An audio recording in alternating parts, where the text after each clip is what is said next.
नमस्कार दोस्तों, स्वागत है आपका आज के हमारे रीजनिंग पार्ट 7 में, जिसमें आज हम देखने जा रहे हैं ब्लड रिलेशन, या जिसे हम रक्त संबंध भी कहते हैं। यदि दोस्तों आप किसी भी कॉम्पिटिटिव एग्जाम की तैयारी कर रहे हो तो आपको पता होगा कि रीजनिंग कितना इम्पोर्टेंट होता है। तो उसी रीजनिंग को कुछ आसान तरीकों से हल किया जा सकता है, जिन तरीकों को हम सीख रहे हैं। तो हमारे चैनल पर रीजनिंग का एक पूरा प्लेलिस्ट है, आप जाकर देखिए। तो चलिए आज हम स्टार्ट कर रहे हैं ब्लड रिलेशन। तो देखिए पहला क्वेश्चन क्या कहता है। एक पुरुष एक महिला की ओर इशारा करके कहता है, वह मेरे बेटे की माँ है। महिला उस पुरुष से क्या लगती है या क्या संबंध है? चार ऑप्शन है, पत्नी, माँ, सास, दादी। तो इन्हीं चार ऑप्शन में से एक ऑप्शन जो है वो सही है। तो चलिए सीखते हैं कि हम इन क्वेश्चनों को आसानी से कैसे हल कर सकते हैं। देखिए आप क्या करते हो, जब भी आपको इस प्रकार का ब्लड रिलेशन का क्वेश्चन दिखता है तो आप मन ही मन इमेजिन करने की कोशिश करते हो, अगर ये इसका ये लगता है तो ये इसका ये लगेगा। लेकिन इसका कोई जरूरत नहीं है, इसमें बहुत समय हमारा जो होता है खराब हो जाता है। आज मैं एक ऐसा ट्रिक बताने वाला हूँ जिसमें आप बिल्कुल 1 मिनट के अंदर कैसा भी क्वेश्चन घुमा के दिया हो, उन दोनों के बीच रिलेशन को एकदम आसानी से ढूंढ लोगे। तो देखिए क्वेश्चन क्या कहता है। एक पुरुष एक महिला की ओर इशारा करता है। तो सबसे पहले क्या कहा गया है, एक पुरुष। तो हम सबसे पहले यहाँ पी लिखते हैं, और ये मेल है मतलब पुरुष है, इसके लिए इसके ऊपर में प्लस लिखेंगे। एक महिला की ओर इशारा करके कहता है, वह मेरे बेटे की माँ। तो सबसे पहले पुरुष के नीचे एक नीचे एरो लगाएंगे, और बेटा का हम यहाँ बी लिख देंगे, उसके ऊपर भी प्लस का निशान लगा देंगे। फिर पुरुष से हम एक साइड एरो लेंगे, और वहाँ उसके बेटे की माँ है तो हम यहाँ एम लिख देंगे और माइनस लगा देंगे। माइनस मतलब होता है फीमेल। ठीक है। अब क्या कर रहा है कि वह मेरे बेटे की माँ है, मतलब इस एम से एक ऊपर एरो बनेगा, और ये फिर माइनस में आ जाएगा। तो अब देखिए पुरुष का उस महिला से क्या संबंध है। तो सीधा संबंध हम ऐसे एरो लगा कर देखें तो पत्नी की माँ क्या होगी, सास होगी। तो इसका सही आंसर हो जाएगा ऑप्शन नंबर सी, सास।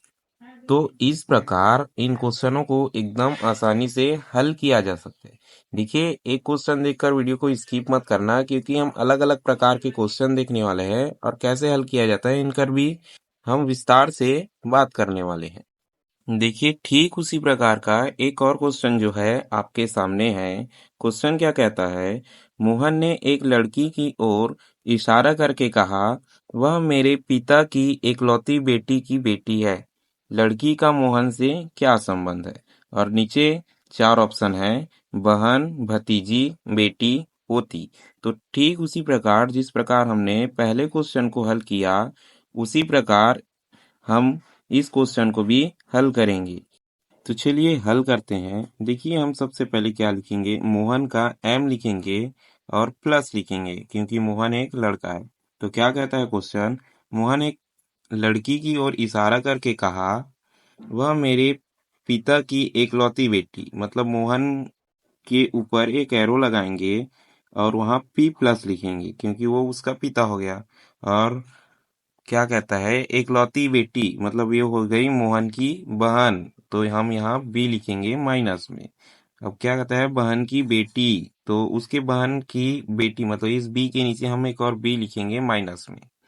तो लड़की का मोहन से क्या संबंध है? तो मोहन का लड़की से हम देखें तो डायरेक्ट संबंध हो रहा है। बहन की बेटी को हम क्या कहते हैं, भांचा या भांची। लेकिन देखिए ऑप्शन में भांचा या भांची का कोई ऑप्शन ही नहीं है। तो देखिए मैं पहले एक चीज बता दूं कि हमारे लोकल राज्य मतलब छत्तीसगढ़ में बहन की बेटी को भांचा या भांची कहा जाता है।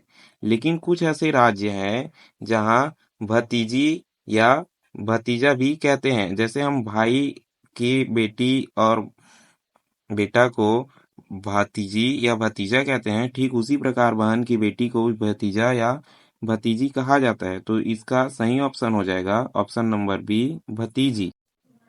तो देखिए एक और क्वेश्चन आपके सामने है। ये क्वेश्चन थोड़ा सा घुमा के दिया हुआ है, तो इसे हम ध्यान से पढ़ेंगे। सोनू की माँ के एकलौते भाई की पत्नी की एकलौती बेटी राधा है। राधा का सोनू से क्या संबंध है? और नीचे चार ऑप्शन है, बहन, चचेरी बहन, मामी या मौसी। तो देखिए इस क्वेश्चन को भी हम ठीक उसी प्रकार से हल करेंगे। तो देखिए सबसे पहले हम क्या लिखते हैं, यहाँ एस प्लस लिखेंगे जो हो जाएगा सोनू का। अब सोनू की माँ मतलब ऊपर एक एरो लगाएंगे और एम लिखेंगे जो माइनस में होगा क्योंकि ये फीमेल है। और सोनू की माँ के एकलौते भाई मतलब एक साइड एरो लगाएंगे और बी लिखेंगे प्लस में। अब क्या कहा है, भाई की पत्नी मतलब एक और साइड एरो लगाएंगे और यहाँ पी लिखेंगे माइनस में। पत्नी की एकलौती बेटी मतलब ये पी से एक नीचे एरो बनेगा जो हो जाएगा राधा का माइनस में। तो अब क्या कहा है, सोनू और राधा क्या क्या संबंध है? तो यहाँ हम सीधा एरो लगाकर सीधा संबंध देखें तो ये हो जाएगा, माँ का भाई हो गया मामा, मामा की पत्नी हो गई मामी, और मामी की बेटी हो गई बहन। तो ये हो जाएगी हमारी ममेरी बहन। लेकिन ऑप्शन में देखो कि ममेरी बहन का कोई ऑप्शन ही नहीं है। तो ठीक मैंने क्या बताया पिछले क्वेश्चन में कि जैसे हम इंग्लिश में मामा को भी अंकल कहते हैं, चाचा को भी अंकल कहते हैं, मामी को भी आंटी कहते हैं, चाची को भी आंटी कहते हैं।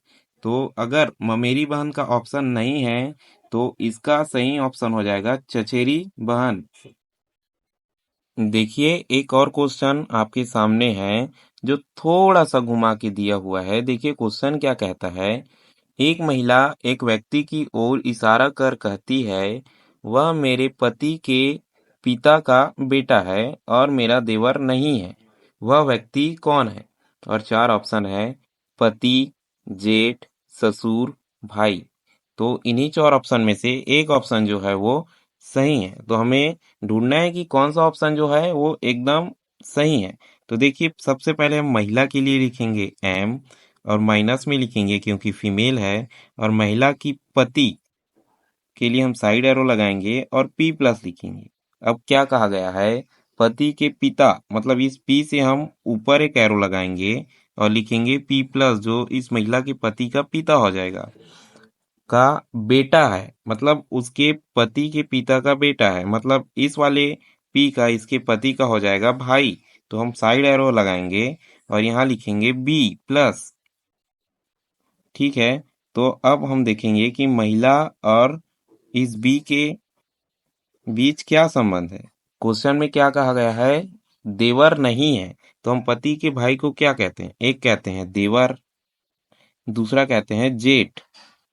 अगर देवर नहीं है तो ये इसका सही ऑप्शन हो जाएगा जेठ। तो ऑप्शन नंबर बी जेठ इसका सही आंसर है। अब देखिए कुछ लोग कहेंगे कि मेरे पति के पिता का बेटा है, मतलब जेठ ही क्यों है सही ऑप्शन? उसका पति भी हो सकता है क्योंकि उसके ससुर का बेटा है ना, तो पति भी हो सकता है। लेकिन क्वेश्चन में क्या कहा गया है कि मेरे पति के पिता का बेटा है, ये नहीं कहा गया है कि एकलौता बेटा है। अगर एकलौता बेटा कहा जाता तो इसका सही ऑप्शन हो जाता ऑप्शन नंबर ए पति। अभी एकलौता बेटा नहीं कहा गया है इसलिए इसका सही ऑप्शन है ऑप्शन नंबर बी जेठ। देखिए एक और क्वेश्चन आपके सामने है जिसमें ए बी ऐसे करके दिया हुआ है। क्वेश्चन क्या कहता है, ए का परिचय कराते हुए बी कहता है, वह मेरे दादा के इकलौते बेटे का बेटा है। ए बी से किस प्रकार संबंध में है? चार ऑप्शन है, चचेरा भाई, ममेरा भाई, भाई, भतीजा। तो देखिए इस प्रकार के क्वेश्चन को हम ठीक उसी प्रकार हल करते हैं जैसे हमने पिछले क्वेश्चन को हल किया। तो सबसे पहले हम क्या लिखेंगे, ए लिखेंगे जो ए के लिए हो जाएगा। और दादा के इकलौते बेटे का बेटा मतलब ए के ऊपर एक ऊपर एरो लगाएंगे और यहाँ पी लिख देंगे जो ए का पिता हो जाएगा। और पिता के ऊपर एक और एरो लगाएंगे, यहाँ डी लिख देंगे जो हो जाएगा इसका दादा। अब क्या कहा गया है, दादा के इकलौते बेटे मतलब ए का पिता हो गया और इकलौते बेटे का बेटा है मतलब ए का ये साइड एरो लगाएंगे और यहाँ लिखेंगे बी। तो ए का बी से सीधा क्या संबंध है? तो देखो ए बी का भाई है। तो इसका सही ऑप्शन हो जाएगा ऑप्शन नंबर सी, भाई। देखिए, एक और क्वेश्चन आपके सामने है। क्वेश्चन क्या कहता है? चित्रा एक फोटो की ओर इशारा करके कहती है, वह मेरी माँ के पति की बहन की बेटी है। चित्रा से फोटो वाली लड़की का क्या संबंध है? नीचे चार ऑप्शन है: बहन, मौसी, चचेरी बहन, बुआ। तो देखिए, इस क्वेश्चन को भी ठीक उसी प्रकार हल करना है जैसे हमने पिछले क्वेश्चन को हल किया। और अगर आपको ये तरीका अच्छा लग रहा है या जानकारी थोड़ी भी अच्छी लग रही है तो हमारे चैनल को तुरंत सब्सक्राइब करें और उन दोस्तों के साथ भी शेयर करें जो इस वर्ष किसी भी कॉम्पिटिटिव एग्जाम की तैयारी कर रहे हैं, ताकि उनका भी ब्लड रिलेशन या किसी भी रीजनिंग का कॉन्सेप्ट जो है वो क्लियर हो सके। तो इस क्वेश्चन को आपको हल करना है और इसका आंसर आपको देना है कमेंट में, क्योंकि ये क्वेश्चन हो जाएगा आपका होमवर्क। देखिए, ऐसे क्वेश्चन एग्जाम में अक्सर पूछे जाते हैं। आपको इन क्वेश्चनों का प्रैक्टिस करना अति आवश्यक है, क्योंकि ऐसे क्वेश्चन जो होते हैं वो एग्जाम के समय अगर आप बिना प्रैक्टिस किए हुए जाते हो तो बहुत सारा टाइम आपका खराब कर देते हैं। तो वीडियो में अंत तक बने रहने के लिए धन्यवाद। इस वीडियो को लाइक करें, शेयर करें और चैनल को सब्सक्राइब करें। और इसी प्रकार का और वीडियो देखने के लिए हमारे चैनल पर जाएं। एक पूरा प्लेलिस्ट रीजनिंग पर बना हुआ है, वो वाला प्लेलिस्ट देखें और अपना रीजनिंग नॉलेज क्लियर करें। धन्यवाद।